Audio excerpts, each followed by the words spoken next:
tulai Christian mi tampi hin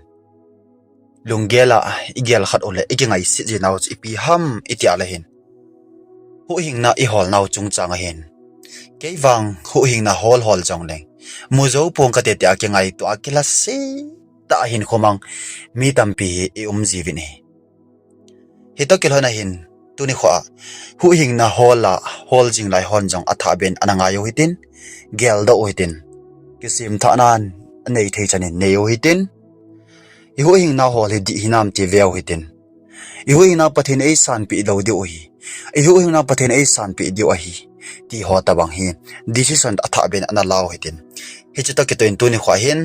hu hing na hol jong leng muzo pong ka te tia kingai si ho ai la wale lunggela anom ho in atha bin engai do win tuni khwa hin he chi thupi mangchan holim na bible a kuin ana veo hite bible in EPS yam Isaiah bung khat chang somle chang ge nin pakajin hitin aseye hongowin ke ho to hite na chon se do thisan bang jong le bubang banga bang ding na hi ve sandup jeju jong le kel ngoimul jol sel to bang hiding a hi ati chona chating ta yong le sam zakhat le thum chang som la khat an EPS kitnam I chon se na to kithu a ei bolu a hi poin ithim mona dung zuiwa ei bol jong hi poi azi chu lei sira ko na van asan banga ama ging te dia pakai lung sit on na sata hi je ati chona Isaya bung som li la thum chang som ni la nga in ke mong hi ama chu ka hin ke le ke ki kho sa ya na su khil zo se ka the do pi ji a chule na chon se zo se ka gyal do khet lo ding a hi ati chu sam zakhat le thum chang som le chang sagi ni so le ni thum ki gamlat bangin isu khil naw gam laten atol mangtai revelation thupon bung som ni le ni chang som le sagin pi se ke nam thagaw le movin hungin thagaw le movin hungin ti han chule adang chanin manbein hintui jekila hen ati chona chating sa le first Timothy bung kha chang som le chang nga lang vet na le hin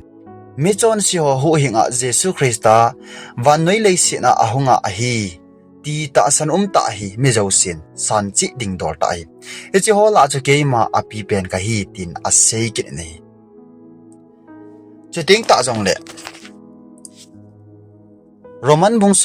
som le chang thumin kuhila pakai mina tau chan chu hu hinga ding hi zon bungup chang som thum le sagin kapan ke ma ap cheng si chu ka hinga hung ding chule ka hinga hunga chu ite jong le ka le do lo hil ding hi chuteng ta jong le luk bung som le ko chang somin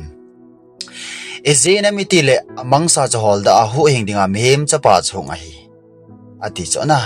thimo chan sa koyam athia ajung chon cha athila agona kai thowa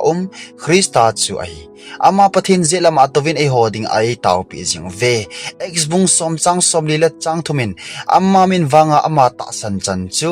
achon se su bya ding a hi tia ama thudol chu them ga ho zo se a ya to sa so ke yo a hi tin ase ni Roman bungge chang som ni le chang go min chuti chun lagau zong in I hat mo nawa e kai hoizun e hoizing ji nawe azi chu ei hon adolam ta taw si he pove ai wangin thagawin e hoding in sei thelowin peng ei taw pi ji ve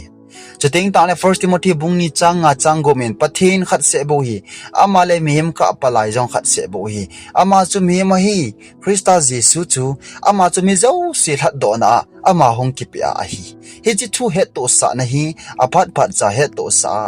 hilding dor hi makbung ni chang som le chang sagin he chun jesun azatan aza uwa atidam ten lo thimangai po ve adam lo ten bo angai zui michon phate ko wa hung ka hi poi michon site ko wa hung zo ka hi bo ve tin thu hil nan na sata apike ne hi Jesus Christain Bible hoi ve na le hin pathinin chon se ki si te angai dam lalding ahiti akima poni hu hingna cholta I hol jing la ya hin satanin lungthim ta sit na le kinep dalan muchi a hin khumteng le patini lungsit thim le he pi thim pathin a hi nai igal do ji poveni ki gel do ji lo hi chule hi chi bible ho akona evela pathin mi ngai lu na ho atha e tu ni khoin gel do oitin ajuti lo le pathin lunghan e chunga honglong kit ding thutan na e chu lo ding hi hi chi a hin pathinin mi ngai dam lal na anei pon san lal na anei pon agisi te chu pathinin ngai dam ning agur sa hi ti tu ni kha bible text akona e khelo hi in bible in as-seidan ke chi sele ni movin tu ni kho ahin Jesus Christa e hol now hi cha hin pathin e ngai dam da pon te tin ai lawa hu hina ko hol akan pon te tin tila sit hi be in ti tu ni kho pathin thu mona ko na isim do wa